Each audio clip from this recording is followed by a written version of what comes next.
Hello guys, welcome to One True Legend. Today we're going to be doing an unboxing and review of the Osmo Action 5 Pro. This is the refurbished unit that I've got directly from DJI. Without further ado, let's remove this plastic wrapper. Alright, so we've removed the plastic wrapper from the box. Now we're going to open it. Alright, so let's get this opened. So, as you can see, this is what's in the box. Like I said, this is the refurbished version. I got it for much cheaper. There was a summer sale on DJI's website, so that's why I decided to get it, because I saw it was a really good camera for what it is. And it's, yeah, I got it for a bargain, literally under £205. Usually it's a lot more, 400. Alright, so we've got the silica gel in there as well. We've got this tab here, we're going to lift that up. We've got the accessories. We've got the DJI Action 5 itself. We've got DJI forum paper. We've got stickers, DJI stickers. And that's pretty much it. That's in the box. So before we take a look at this, let's take a look at the accessories first. Open it up. As you can see, we've got the cable.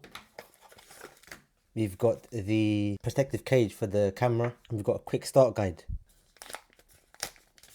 So you can get the DJI Mimo app as well. So of course we've got the Type-C charging cable, Type-C to Type-C. I'm going to open this up. This is the protective cage. It actually looks like the camera itself, but it's just the cage. So as you can see, this is the locking screw. It's actually really good quality. We've got the mount, so you can mount it. We've got the battery and we've got the cage. So let's take a look at this camera. So we're going to open it up, as you can see. And this is the camera, look at that, insane.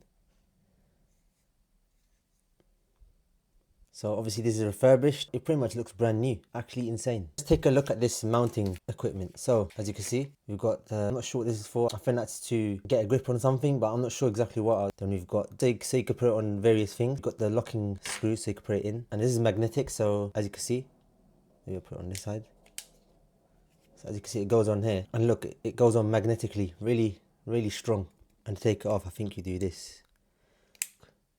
So what we're going to do now, we're going to put the battery in the camera and turn it on for the first time. As you can see, this is the battery compartment and this is a micro SD card slot. This camera has built-in internal storage anyway, which is what's really neat about this camera. Like the previous DJI camera Action 4 did not have internal storage. So look, we've got a 1950 milliamp hour battery, which is really good. We're going to put that in the camera now.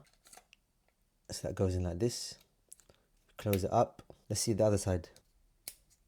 So that's USB Type-C charging port, so you can transfer files from it or charge up the camera. So without further ado, we're actually going to turn it on. So as you can see, it says tighten the protective lens before taking it in water.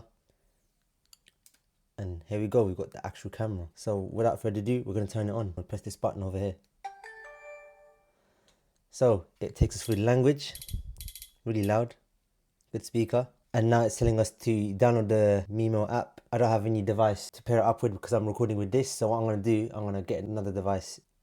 Alright, so I figured out how to put this on. You just open this up. You just put it in here, slide it in like this. Close it off and look at the protective cage on. And then you can mount it vertically like this. Make sure it's the right way and then... So what I'm going to do now, I'm going to turn it on and I'm going to pair it up. I've got another device. What I'm going to do, I'm going to connect it up to this camera. So I'm going to turn it on once again. You can skip, but it says 5 times remaining because you have to activate it. Alright, so it discovered it. I went into Wi-Fi settings, I couldn't find it. So now that I found it, we're going to do it now. I'm going to connect it up. I'm going to allow access to everything. I'm going to log into my DJI account. Alright, so it's now being activated. As you can see, it says 2 hours 58 minutes on 1080p 30 as default. I've successfully activated the camera. Alright, so it tells you how to use it. Well, I kind of watched all the videos anyways. Alright, what it's going to do is going to download the firmware for the camera. Alright, so we're installing the firmware update. So now it's saying you can join the Wi-Fi network. Alright, so the update's complete. What we're going to do now, as you can see, starting up. And as you can see, it says updated. So what we're going to do now, we're going to go through this camera. So it's you can change the shooting mode. So it's got really good displays. So yeah, it's telling you how to use it. We're going to just go through the settings. So as you can see, you can change the exposure. I'd like to keep the ISO much lower because it's much better for the video. As you can see, we're gonna shoot. We've got internal storage in here anyway. I want to change it to 4K. You can be shooting 4:3. You can change it 16:9, but I prefer 16:9. You can do 120 FPS. Obviously, if you shoot in a higher FPS, it's gonna use more battery and it's gonna overheat more. But I'm gonna keep it on 60. And look, you can change the settings, so you can change it to ultra wide, wide. You can change the stabilization. So this has got no stabilization. This has got normal stabilization. You've got horizon balancing, so it'll keep the horizon locked. So yeah, it's amazing. This is actually a refurbished camera and it's like brand new. It basically is brand new. So we're gonna go through the settings now. So obviously this is my first time using this camera. You can change the exposure as well. I'm gonna keep it on 0. So you've got other settings. So obviously you've got internal storage. What I'm gonna do, I'm gonna go to live view on this phone and we're gonna see what live view looks like. So yeah, 47 gigabytes is not that much, but it's enough. So as you can see, we've got live view on the iPhone 7. As you can see, this is what it looks like. As you can see, it doesn't look really clear, but that's because it's transmitting through Wi-Fi. And as you can see, it's got a lot of features. You've got slow motion, you've got normal video, you even got live stream, so you can actually live stream if I wanted to, and you can even change all the settings on here. So I can change the 4K 60, and it even shows you how much battery it's got. We've got 72% right out the box, so we haven't charged it at all. And the cool thing about the DJI Mimo app, it gives me the option to actually change the name of the device. So I'm gonna call it 1TL Action Pro. So I can just call it 1TL, or like my name, One True Legend. It's actually got a front screen, so as you can see my phone over here. That is touchscreen as well. You can change the settings, it's really useful. And of course, then you've got the front screen. So of course you can change the exposure, you can change the scenario. So you can change the white balance. It's got a lot of features on here. If you have a DJI mic, you can connect it without any receiver.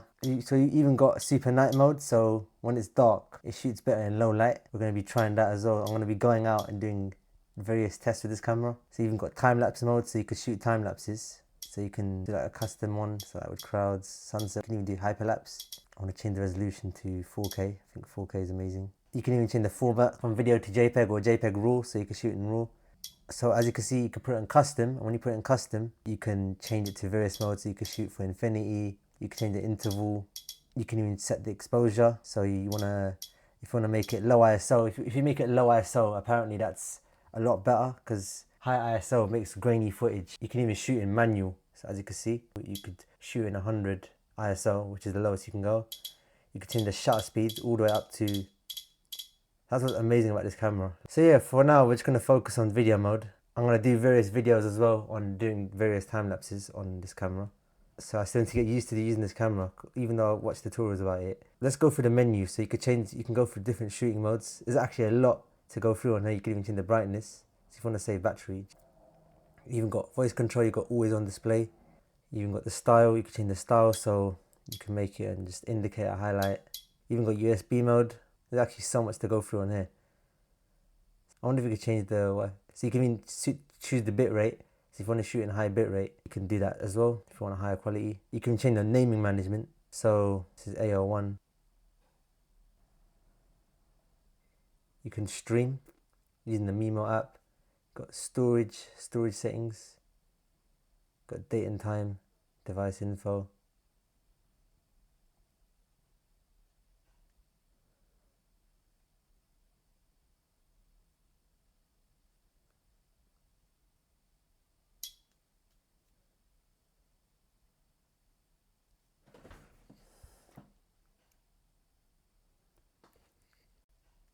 So if you press this button over here, it's got quick switch mode, as you can see. So 1080p is for like longer filming. So as you can see, I'm getting 2 hours, 44 minutes. I put an SD card in here. You can even shoot in 240 FPS, 1080p, 2.7K. But I want to focus on the 4K because that's where the quality is. Of course, you've got 16:9. You can do up to 120 FPS. In even 4:3. So we're gonna try 50 FPS because of course I'm in a 50 Hertz country and the lights are flickering at 50 Hertz. Even this video is 50 Hertz. I'm gonna keep it on rock steady, ultra wide, and yeah, we're at 50 FPS. And I'm gonna record a video and I'm gonna compare it to the sound on my lav mic, which is ringing right now. So I'm now recording on the Osmo. You're watching me from the Osmo Action 5 inbuilt camera. And then you've got 4:3. I'm gonna try 4:3 as well. What I'm gonna do now, I'm gonna go through the other options. So of course I've put my thing in 10-bit because that's where the camera shines. So of course that's the new features of the camera. It's got normal 8-bit. So choosing 8-bit color will accelerate zipping speed. So basically it's if you want lower file size, shoot in 8-bit. We've got 1 hour 14 minutes. If I put it in 10-bit, let's see if that changes. Alright, so it doesn't really change. This is probably not accurate, but I'm not sure if it takes more storage on 10-bit or not. And you've got HLG, then we've got D-Log. That's the amazing thing about the D-Log. You can do color grading in post. That's where the camera shines, in D-Log. I'm gonna try shooting in D-Log now. So we're shooting in D-Log M, filming in 50 FPS, seeing what it looks like. So yeah, I've just got a water bottle here. I'm gonna use CapCut to edit this. So I'm gonna show you what it looks like before color grading and after color grading. I'm actually going to do a separate video comparing this camera and the iPhone 12. I'm going to do more testing. So if you want to see that, I'll put that in the description down below. So we're going to go to different mode now. I'm going to go to super night so it performs better in low light. So if I turn the light off, we're filming in super night mode. 1080p by default. Let me make it 4K. I think 25 FPS will be better for low light because lower shutter speed. You can shoot in a higher frame rate, like 120 FPS. That's basically slow-mo. That's just gonna shoot it in 120 FPS. That's not gonna make it slow-mo. But when you put it in actual slow-mo mode, that's gonna shoot at 120 FPS, but it's gonna slow it down 4 times. So that's gonna basically be 30 FPS. So if I start recording now, I'm gonna slow-mo that. I'm gonna put that in the video. As you can see, we can shoot for 56 minutes. And we also got time lapse, which I'll do more testing. What I'm gonna do now, I'm going to take this cage off because I'm going to put in an SD card because it's actually completely blocked from this side. So the only way is to remove, as you can see, I remove the cage. What I'm going to do now, I'm going to remove cover. Got a Kodak SD card here and I'm going to put that in the SD card slot.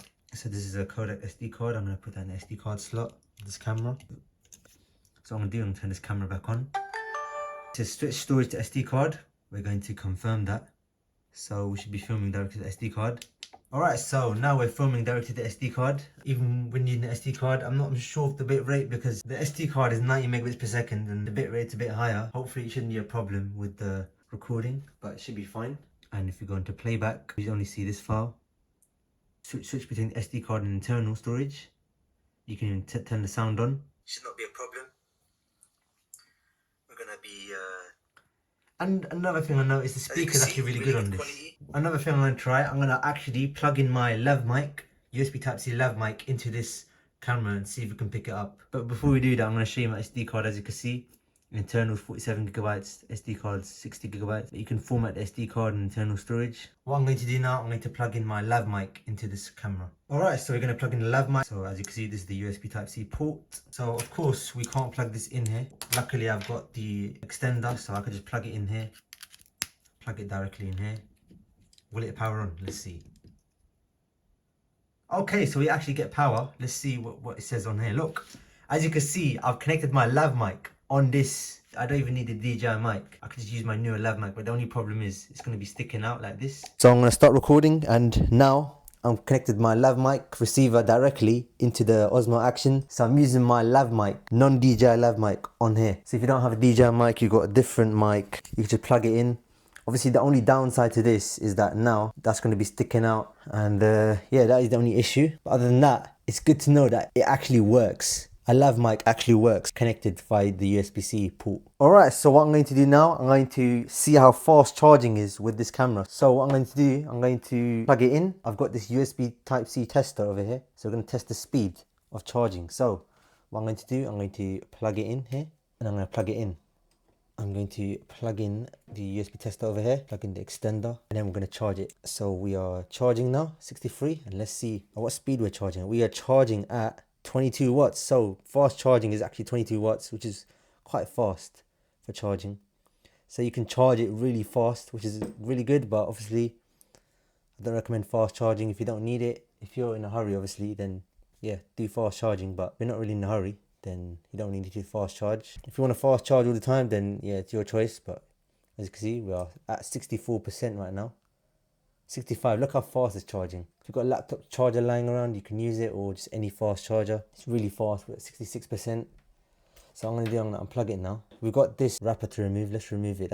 That's on the actual cage, the one on the camera. Didn't have one anyway. And the cool thing about this camera, which I noticed, it's actually got magnetic at the bottom. So I could put it on a board, but obviously with the cage, I can't do that. But with the cage on the other side, I can put it on. So I'm going to show you right now. But with the cage, the camera actually gets heavy. It's going to be hard to stick on. But if you want to stick it onto something, you could just remove it and put it on a piece of metal, which I'm going to show right now. So as you can see, without the cage, I'm putting the camera on magnetic, and as you can see, it sticks. And if I put it on this side, obviously it doesn't have magnet. The cage actually has got magnet on it. Alright, so I'm going to show you various mounting options. So of course this camera came with these parts. I've got a strap over here. I've had it for quite a while. I got it for iPhone, but this also works with action cameras. So it's actually kind of convenient that I've already have this, because now I can put it on my Action 5 Pro. So what I can do, I can put it on here, as you can see. The only thing is, so the strap is this way, and if I put it on like this, as you can see, you can't put it on because it physically stops it, so you can only go as far down as here. So if I put it this way, it will only face down, which isn't really convenient. So the only way I can mount it, if I want it flat, then I have to put it this way, but then that means the camera is going to be upside down. So what I'm going to do, I'm going to test to see if the camera automatically shoots in upside down. So the strap is upside down now, as you can see. Put the camera on here,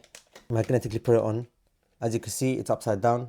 I've actually put it on the wrong way, but this is just for demonstration purposes. But as you can see, it's upside down. But when you turn it on, hopefully, it should automatically put it in the right side up. So the camera is literally upside down now. I'm gonna start filming. So the button's down here now. And as you can see, it's shooting in the right way. So I don't have to do any post-production during editing this. So I don't have to flip it in post-production. And as you can see, so yeah, I'm going to use this a lot for cycling videos, and I'm going to be doing a lot of testing with it. Another thing I want to test is charging while recording. So let's say you want a longer battery and you're plugging it into a power bank. So I'm going to put it on charge now. As you can see, we're at 48% already. I'm going to press the record button. That should turn on the camera and start recording. So let's try that. And as you can see, we're recording while charging. You can record for as long as you can if you've got a power bank connected to the camera. If I press this, it will automatically power off. So that's a neat thing about this camera, it starts recording immediately, and I've heard that's a major upgrade from that old Action 4. So yeah, what I'm going to do now, I'm going to do all the testing with this camera. I'm going to do various recording with the bike, and I'm going to do more tests. I'm going to put that in the description down below. I'm going to do more tests on my channel. Right, 4K 25 FPS.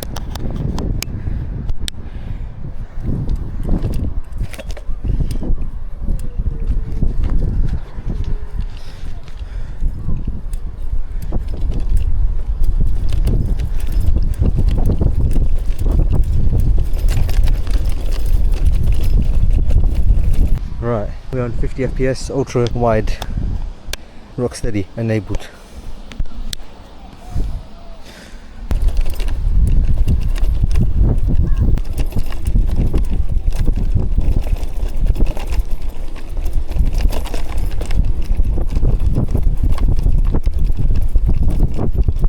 Alright, let's try it with horizon balancing. I'm going to put horizon balancing on for a little while.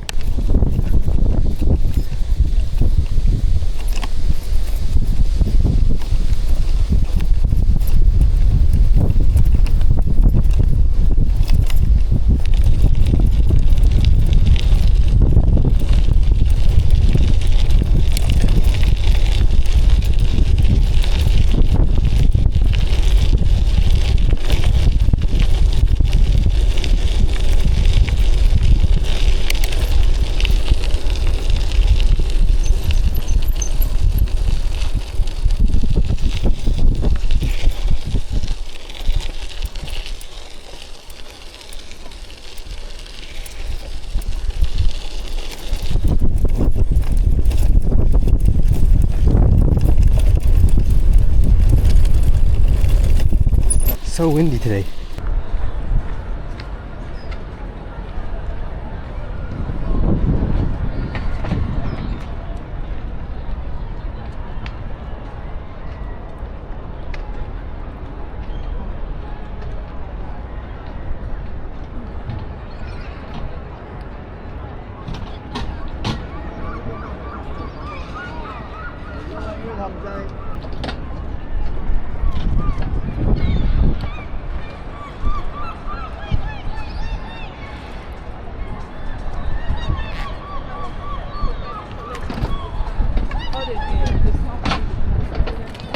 Alright, so that was my unboxing and review of the DJI Action 5 Pro. Really good camera. I like it a lot. I like the upgrades from the DJI Action 4, which I've watched videos about. I've never had action camera before. This is my first action camera. Really good, not just for action, but also for literally vlogging and even cinematic videos. I've seen other creators use it for even cinematic videos, which I'm going to try it for as well. I'm going to use it a lot more for other things as well as cycling videos. It's really good quality. I tested it while cycling. Got a lot of upgraded features such as D-Log M, and then you can color grade it and post. I'll make more videos on my channel, and I'll put it in the description. I really like the build quality of this camera. It looks really nice and it's really robust with this cage as well. I'm glad that they included this cage because it makes the camera so robust. Got good weight to it, really good quality. So you can shoot in D-Log-M. I haven't tried it properly myself, but I've seen other creators use it. It's also really good in low light. You can shoot in 4x3. You can even create night time lapses with this, which I'm going to try out. And I've also seen other creators use it. And I also really like the mounting system. As you can see, it's really strong and you can just take it off so easily. I like that you can even use the back screen as well as the front screen. So as you can see, pretty much you can see the battery status, you can see the settings, you can change the color, you can change it from D-Log-M. As you can see, we're recording. So you can even play back videos, you can even check the settings. You can basically do everything that you can do in the front screen, just like in the back screen. And I like that you can flip it around. So if you're mounting it upside down, it actually still works completely fine and I can shoot videos if I mount it upside down. I'm also going to compare it to my iPhone 12. I'm going to put it side by side and film with this camera. I'm going to use this camera a lot. I also like that you can literally just press the record button and the camera will literally be from off to literally recording in like 1 second. And when you press it again, it will just literally shut down automatically, or you could just swipe up to stop the shutdown process if you want to keep the camera on. And yeah, it's got really good battery life. And considering it's refurbished camera as well, it's already brand new. Like it doesn't even look refurbished at all. Basically a new camera, and I got it for a lot less because DJI had a sale and it was refurbished. So yeah, literally really good unboxing experience as well. It's got internal 47GB storage, so you don't even need an SD card if you don't have one. Of course 47GB might not be enough if you're gonna go shooting for a whole day, but if you leave your SD card at home, you can still shoot videos with the camera. I can even connect my USB Type-C Lav Mic directly to this camera and it will work just fine. So I can use my newer KM18 with this camera. Only thing is it will be sticking out because I have to use the USB Type-C extender, or you could just get the DJI mic and it will just work without any receiver needed, so it just connects directly to this camera. But since I've got this mic, I'll probably use this mic with it. I'm going to conclude this video now. I hope you found this video useful. Thank you for watching and I'll speak to you in the next one.